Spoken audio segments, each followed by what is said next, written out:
que esta iba a ser mi última temporada. Hablé con Gio.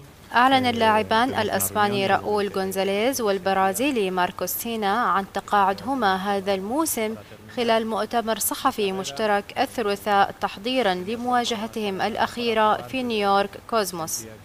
وفاز راؤول مع ناديه السابق ريال مدريد ب4 ألقاب الدوري الإسباني و4 كؤوس سوبر إسباني و3 بطولات دوري أبطال الدوري الأوروبي.